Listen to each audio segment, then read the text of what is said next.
Well, I've been looking forward to this for a long time. Stormy Buonantony is with us, college football sideline reporter for ESPN. She does a lot of other things for ESPN. She's also host of My Guys in the Desert with VSIN. And that is an opportunity where she is able to give her sports gambling advice, but also her personality. And that's what we're going to dive into, the personality of Stormy here on the On to Something podcast. I'm Bryan Fenley, an anchor at Fox Sports Radio. Stormy, really appreciate you doing this. Excited to point out what makes you inspirational in the business. I want to go back to a time when you were the only girl on an all-boys youth basketball team. What would I learn from Stormy at that age? Toughness, aggression, and your skill as a basketball player. Oh my gosh, that cracks me up. Yes, you would definitely learn that I was a scrapper. I remember playing at the Boys and Girls Club. Like my dad and my uncle were my coaches, and I had to get knee pads because I was just always diving for every basketball I could. That my knees were so scraped up all the time. Yeah, that's that's so funny you bring that up. Yep, that was one of my favorite memories. And my dad actually has this video that he tells everybody about. When I was I had to have been 8 years old. I was very little, but I, had a steal and then drove down with my left hand and made the layup to win this game. And he was like, we worked on that left hand so hard. You and your dad watching sports together when you were 8 years old, when you were younger, what were those conversations like? And what can you take from those early moments, your bond with your father, and how much watching sports with him at that young age contributed to where you are today? So much. My dad, even now, is still my best friend. And that's definitely a big way that we connected when I was a kid. And he taught me every sport there is pretty much. He was a baseball player back in the day. He was on the Cardinals 40-man roster and was drafted by the Cubs in the 80s. And he just taught me pretty much everything I know. And even now he still critiques me in the best way. He's the best constructive criticism that you can get. While I'm in a game, while I'm in a broadcast, I check in commercials and stuff. But he is always been just such a positive, great influence on me to, work hard and pursue whatever I was passionate about. And, just sitting on his lap, watching 49ers games when I was a kid and going to, USC Notre Dame games. We're huge Notre Dame fans in my household, things like that just really bonded us from a young age and continue to be there is awesome. Stormy Buonantony is with us, ESPN, VSIN. I'm Bryan Fenley with Fox Sports Radio. So your dad, a positive influence. You have been as well in the business. You've launched a podcast. You're highlighting game changers and how women are transcending the sport and all the work that they are doing. Reflecting that back on you, how are you a game changer, Stormy? Oh my gosh, I don't know. I just try my best to be a good person and good representative of anyone in the business, women or otherwise. Very nice of you to say and think that I am one. That project, actually, Game Misconduct, that podcast was such a passion project of mine to highlight specifically a lot of women in hockey. I used to work for the NHL's Vegas Golden Knights. And women, their role in that sport has just grown and grown and grown, whether it's, becoming officials or, scouts and coaches on the women's side and voices in the NHL for reporters and hosts and analysts even. So it was really cool just to highlight some of those incredible game-changing people. And for me, I just try to be as good of a facilitator of information as I can and share other people's stories well. I think the most rewarding part of this job is, getting a note from somebody you told a story about that says thank you, or, my mom loved watching X, Y, or Z or whatever. So that's all I try to do is just be a good representative. Speaking of great storytelling, which is your MO, a common denominator of what you are all about, college football a couple weeks ago, when you were at the Utah, if I'm not mistaken, Arizona State game, and Aaron Lowe for Utah tragically passed away. For you to be there, see what the Utah team had been going through, what was your perspective in telling that story and seeing how that team rallied around the tragedy that happened? Oh my goodness, it was incredible, truly. Like what an amazing group of people. But yeah, it was Aaron Lowe passed away very recently, and his best friend Ty Jordan, who was also a member of the Utah program, passed away 9 months ago. And so to see the program kind of rally together, especially on a week last week where they were just at Aaron's memorial service and talking about playing through the two of their former teammates and getting, they said 22% better every day, because that was the number that originally Ty had that Aaron wore for him in honor of his friend. It was just like so emotional and so special. And for them to come out and get that win that week, and to talk to Cam Rising, their quarterback, who told me immediately after the game, like they were playing for them. Like my heart, just burst.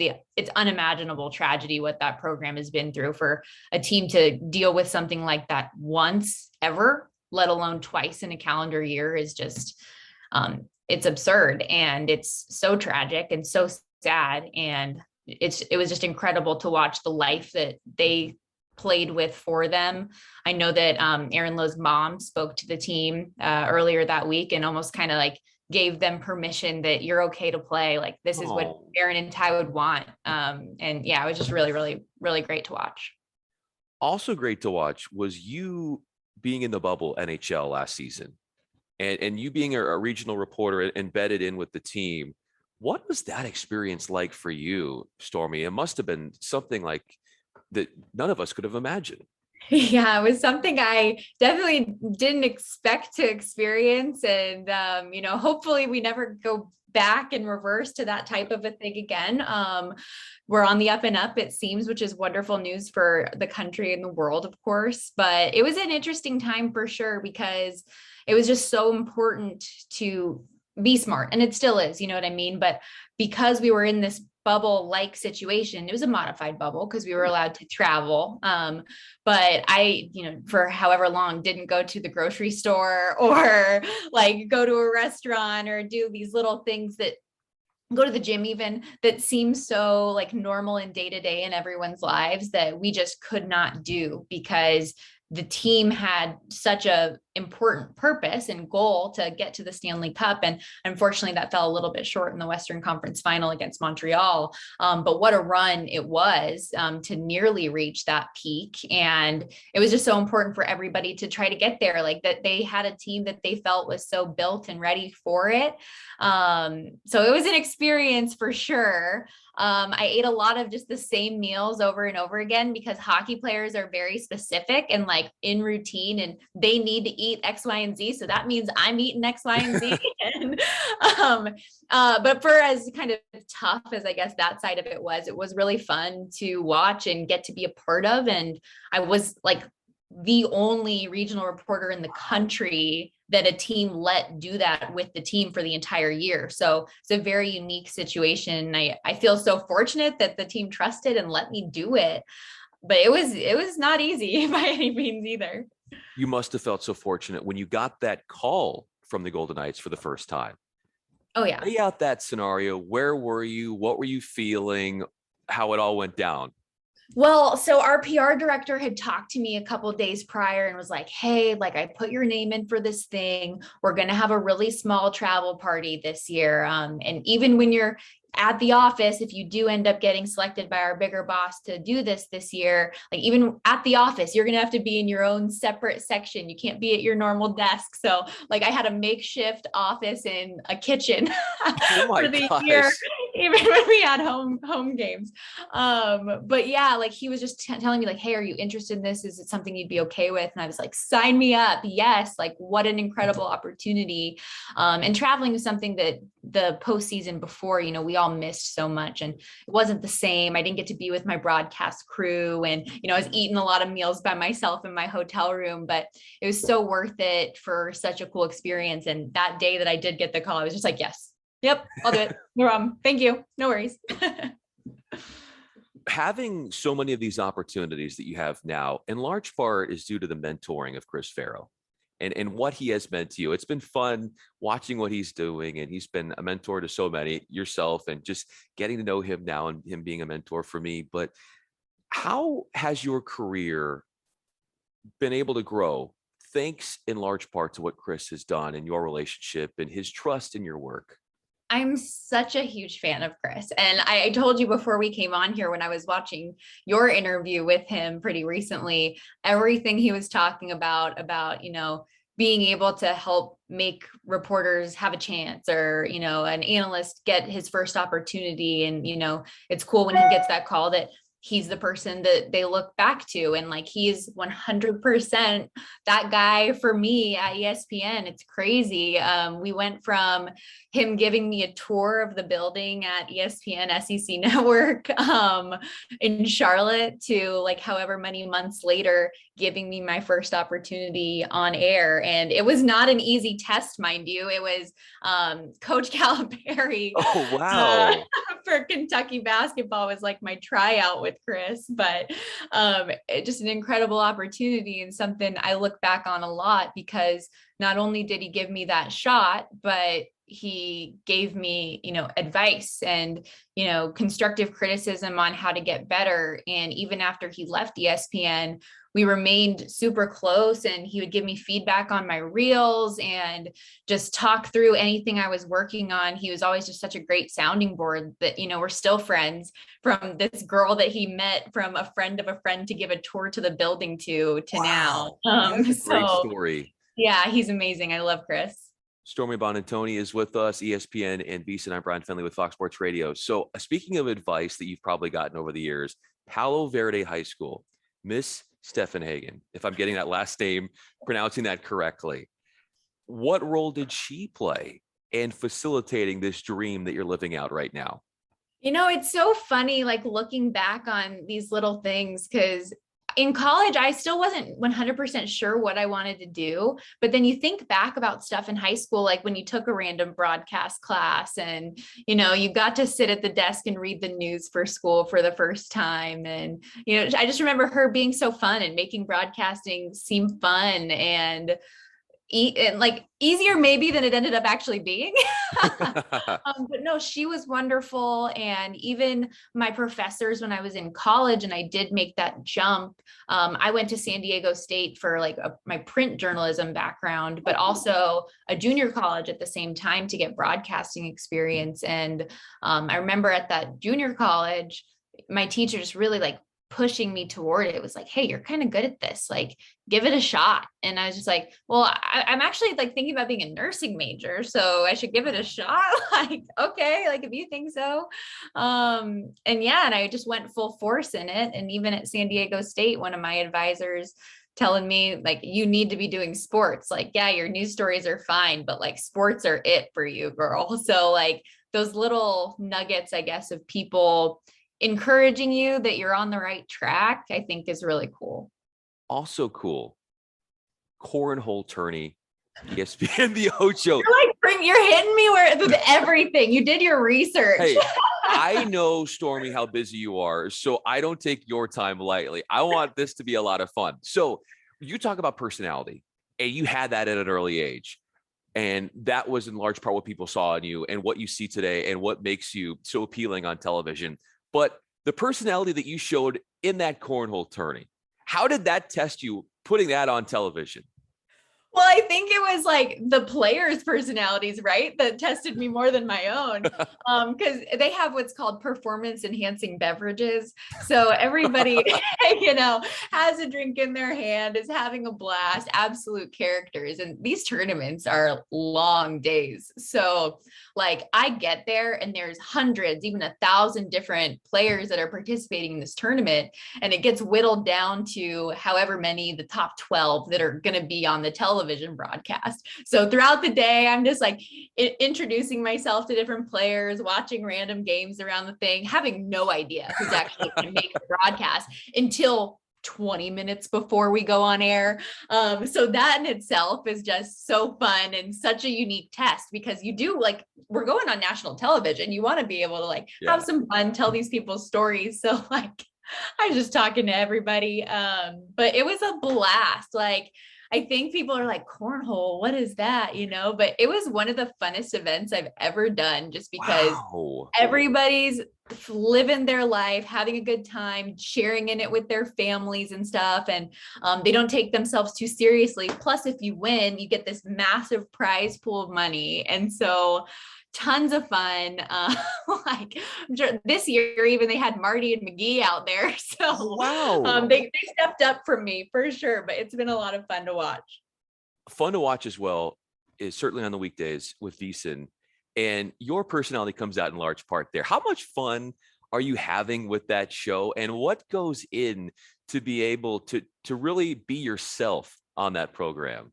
So much fun. And it's kind of different, I think, from anything I've ever really done. I've never had kind of this hosting type of a role or a job where like I'm supposed to give my opinion. Usually it's me telling other people's stories and interviewing other people for their opinions on things. And I still do some of that on the show. We have our VSIN experts and, our people that we call in. So it's great to still do my interviewing stuff, but like I'm supposed to sit there and talk for an hour every day about how I feel about stuff. And it's been really fun. And it seems like people have been receptive of it too, which is great. And there is a lot of work that goes into it too. I'm so fortunate. I have just like a killer producer named Stephanie Kamershak. She, which I think too is just a really cool, unique thing that not only am I a female host in a sports betting role, but my producer is a woman too, I think is really awesome. And I don't know how many people, if anybody else has that. She's killer and she's so creative and so smart. She used to be a producer on ESPN's First Take. So she knows all about personality. She keeps on trying to draw more of it out of me. And I'm just like, you know what? Like, I don't know how I feel about this. She's like, you need passion.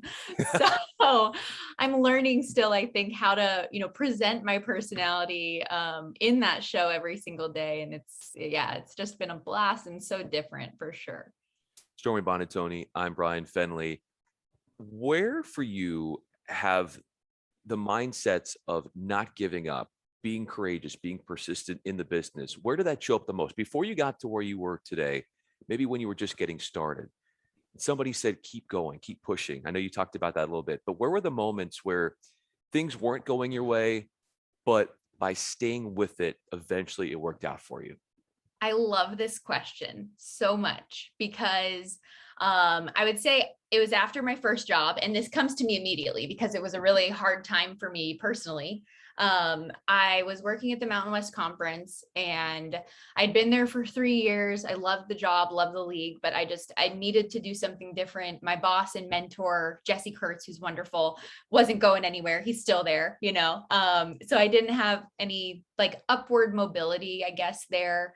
And I just wanted something different. And I up and moved to Charlotte, North Carolina, because keep in mind, I'm applying everywhere when I decided it was my time to move on, not getting calls back from anywhere, anything. Nobody's emailing me back.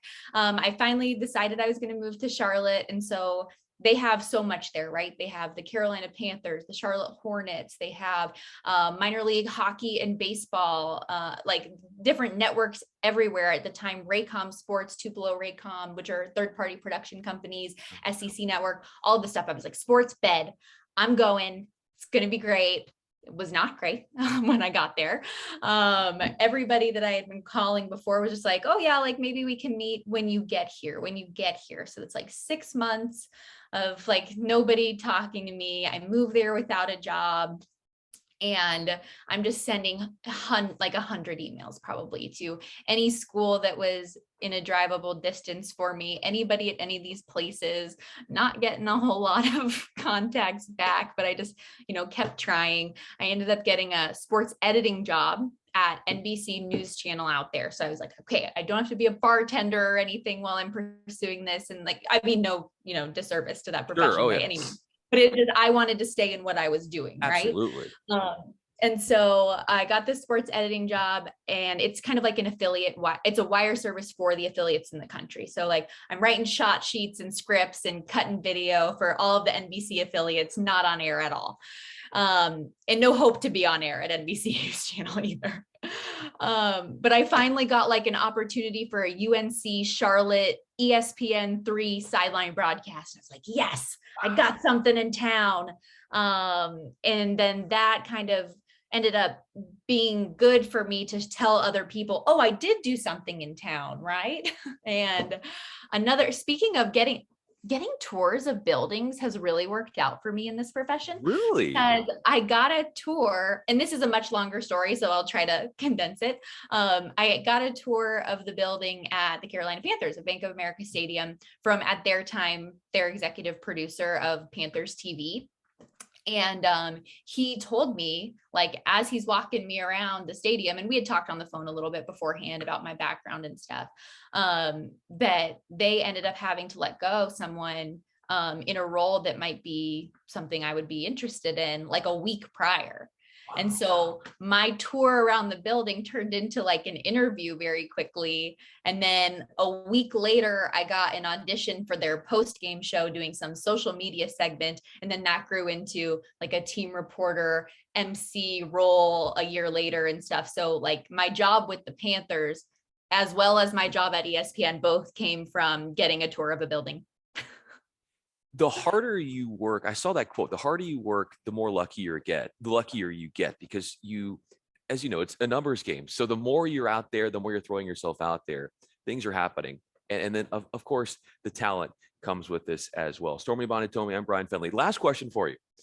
Knowing some of the hardships you went through, to know where you are today, how has that increased your gratitude for where you are? Knowing the struggle that you've been through, knowing the hard work, and knowing that people can look up to you as a way to say, hey, things weren't easy. Stormy made it. Maybe I can too.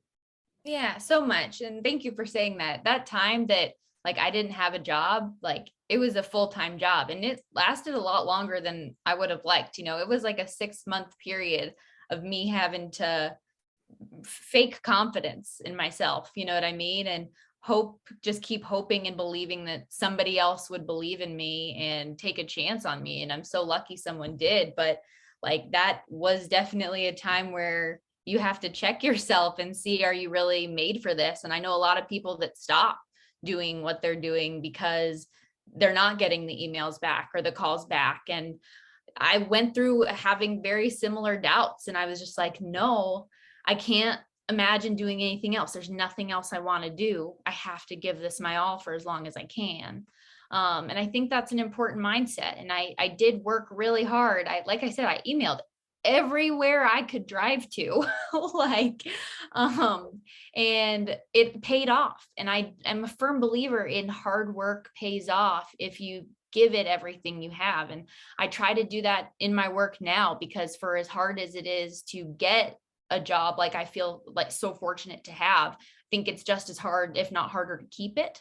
And so you have to be prepared for as much as you can. And I do miss, you know, holidays and nights and weekends with friends. And I don't go out often, if ever, you know, like during football season, I don't have any days off until January. I'm like, cool, January, I'll have a Saturday, sleep and nap. I love naps. But it's all worth it because you love it. And I mean that when I say I can't imagine doing anything else. I don't want to do anything else. If I hit the lottery tomorrow, I would still work, because that's the lottery to me. And so I firmly believe just follow your passions. And if you feel like you're built for something, don't give up on it just because other people might not think you're ready yet. You'll be ready if you keep doing it and you keep at it. Stormy Buonantony, this business is a lot better in having you in it. And thank you so much for all that you do and inspiring so many. And the talent speaks for itself as well. Stormy Buonantony, I'm Bryan Fenley. This is the On to Something podcast. Stormy, thank you so much for coming on. This was a lot of fun. I really enjoyed this conversation. Thank you. You're amazing. I can't believe you brought up 8-year-old basketball. You're the best.